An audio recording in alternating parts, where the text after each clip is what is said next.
Well, in a move that may have shocked fans, viral Australian Olympic breakdancer Raygun has revealed she will never compete again. OK, let's get some more. Our entertainment editor and breakdancing correspondent.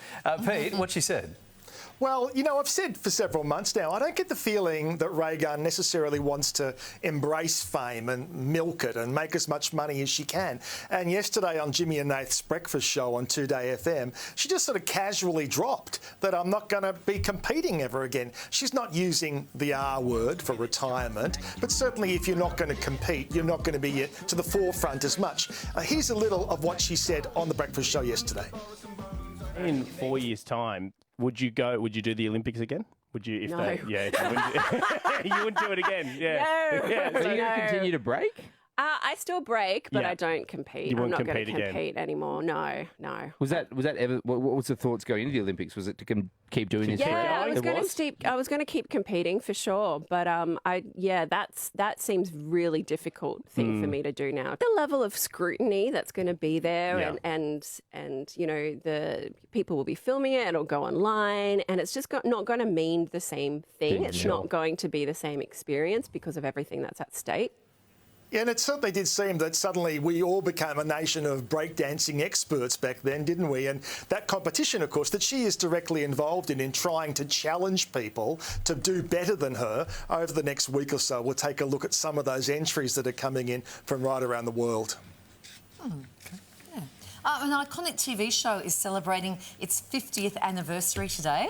What is it? Yeah, 50 years ago today, Countdown began.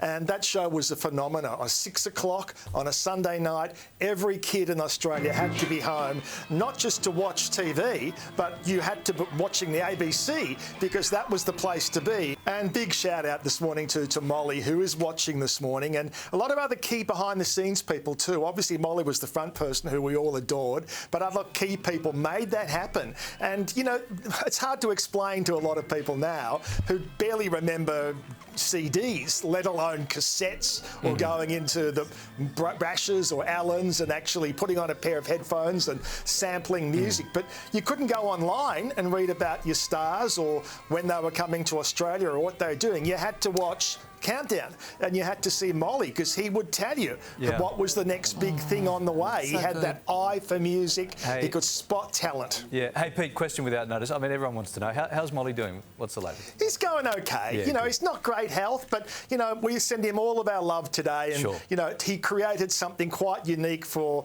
teenagers of Australia, but also for the music industry. And I know for me, I would watch that show, and I was the president of the Pussycat fan club. So I had a huge responsibility to be watching that show all the time. And because, you know, that was where you had to be to get all the latest info. And some of those artists you see there, I mean, some of them, of course, still going strong. You know, look at Marsha. She's never been busier. But, of course, Molly's eye also helped him spot acts from overseas like ABBA and made Australia the first place to really spot it. Now, the old ABC studios in Melbourne at a place called Rip and Lee, in a very bizarre twist of fate, they're standing, but they are potentially going to be pulled down today.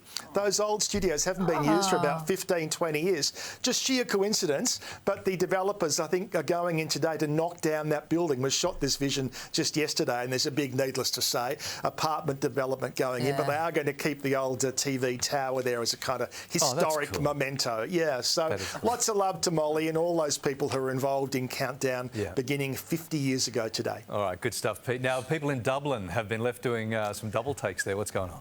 Yeah, well, this seems to be a new thing that's taking off, these lookalike competitions. We spoke last week about Timothy Chalamet. He turned up, of course. This one in Dublin was for Paul Mescal. And as you can see, there's a lot of people. You'd have to do a double take and think, is that him or not him? No, he didn't turn up. And there was a prize. The prize was a €30 check, or you could have 3 pints of beer.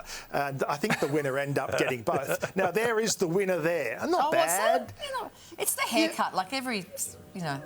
put Yeah, the haircut on you're anybody halfway and they there, look aren't like you? Yeah, you're halfway there with the haircut. So anyway, good fun being held in Dublin. Needless to say, all as big promotion leading up to Gladiator 2. Gee, huge prize. No wonder they didn't get. Surprised so many people for £20. Great. We'll check you later, Pete. And don't think that comment about being the president of the Pussycat fan club. Yeah, we will circle back to that. Okay, Thank I'm you. just not sure exactly what that meant. Yeah. As in Pussycat Dolls? No. That's far more recent. Pussycat was a two-girl group who actually had a lot of success here and overseas. Okay, Don't start me now. Please don't start. Anyway, we will be talking to you more about We will that, but we circle insist back. that your therapist is with us at the time.